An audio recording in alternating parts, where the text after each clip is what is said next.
Alright, so now I'm preparing the spaghetti sauce with fresh ingredients that you saw.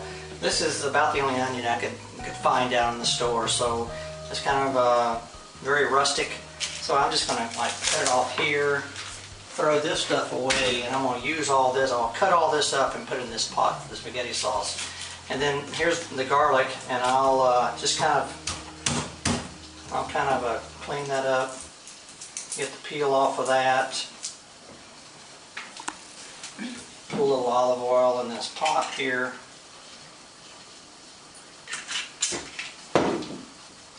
And then roughly chop this garlic, and as you can see, I'm very inept with, all we have is like a table knife at this place, so it's really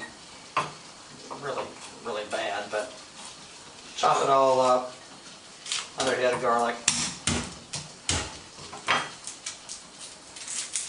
This is so much fresher than the stuff we get at home. So we'll try that.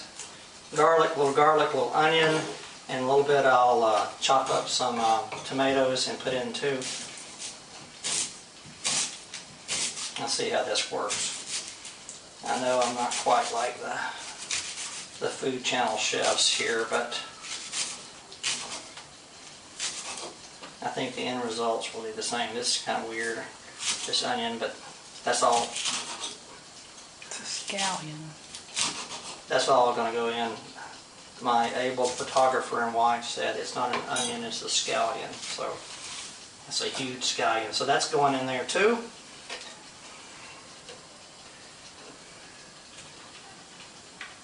I'm also only got 2 burners. So that's going in, saute that a little bit, and turn up the heat, saute that just a tad, and then I'll put in the fresh tomatoes and the seasonings, and we'll be good to go on our spaghetti sauce. Okay, still working on the Primi Piatti, the first course after the appetizer. My water's boiling here. Spaghetti quattro, so it comes in sizes from 1 to 5, so this is a little thicker. I like a little bite to my spaghetti, so I'm going to put it all in here.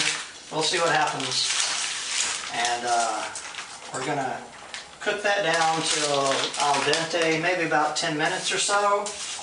I'll let it sit there a minute and go down. I think I'm going to put a little salt in the water, a little olive oil in the water. Kind of help that. I don't know why, but it seems to make it work for me. I'll watch that in just a minute.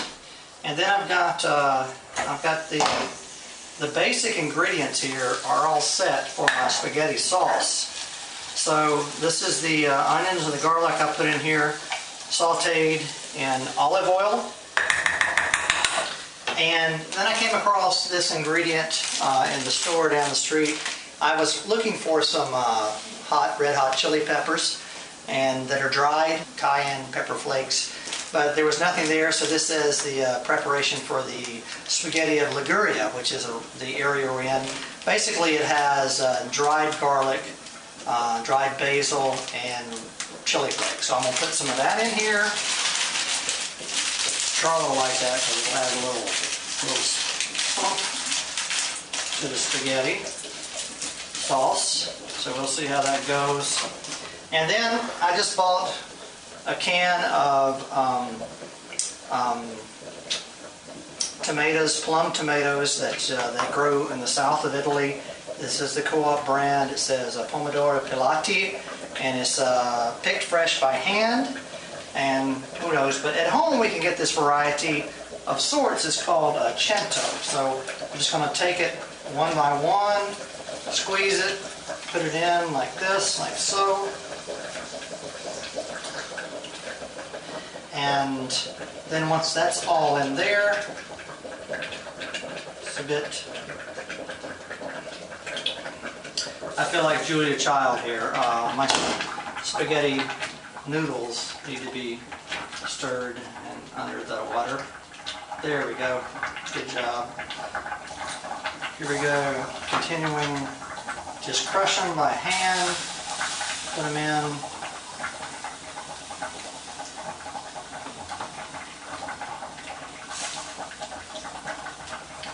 Add the rest of the juice. And then, can't forget a little bit of fresh basil. I'll chop that with my excellent knife here.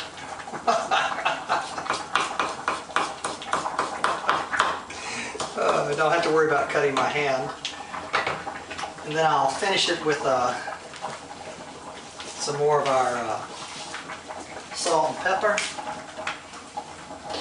Let that cook until the noodles are done, and hopefully it'll taste really well. Okay? Alright, so we've just about finished my spaghetti pomodoro. Here's the final product of the sauce. And you know, a lot of people make a big deal about having spaghetti, the noodles cooked al dente. You see, I used salt, and I used olive oil as well, and I cooked it almost 10 minutes. The way I tell if it's good, al dente, by the way, in Italian means to the tooth. So I just take it and throw a little on the counter.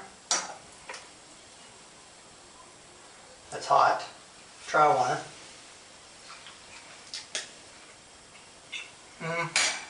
That's good. It's not too done, and it's also it's not undercooked.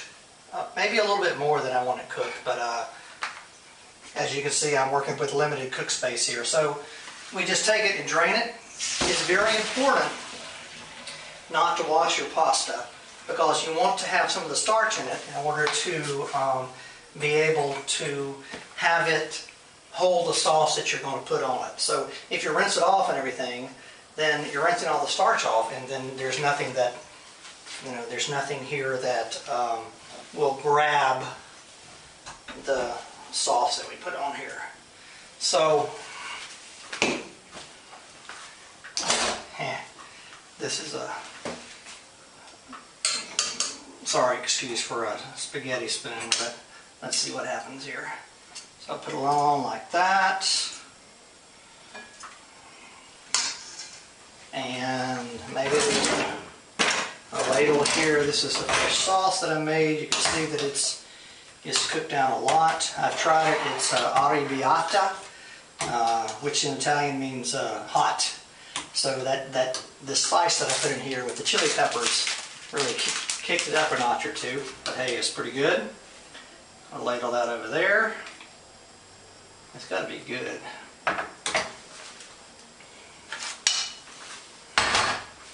A little salt, a little pepper, and somewhere there's some Parmigiano down here that I meant to put on, but here, let's get ready real quickly. Find out some of gizmo. I don't even know how to use this thing yet. I just saw it and let's see what happens here. Parmigiano. I bought this in the market as well, just an hour or two ago. Let's see how this works. Maybe here.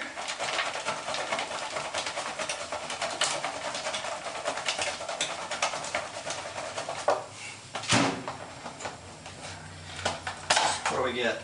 That's a pretty nifty little gizmo there. Maybe we can find that in Williams and Sonoma at home. Salt and pepper, I got it on there. Here we go. Get the spaghetti sauce out of the way. Now, this is not Coca Light. This is actually the way I carry some fine wine when I'm traveling. So this is some Chianti that we got a few days ago.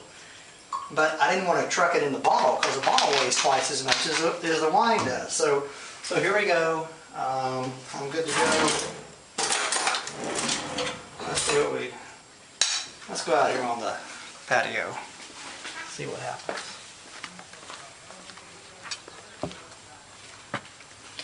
Let me just try it. Spaghetti al dente with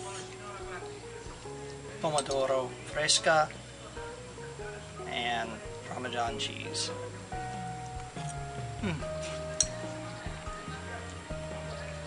Wow. Come here and I'll cook for you. It's really good.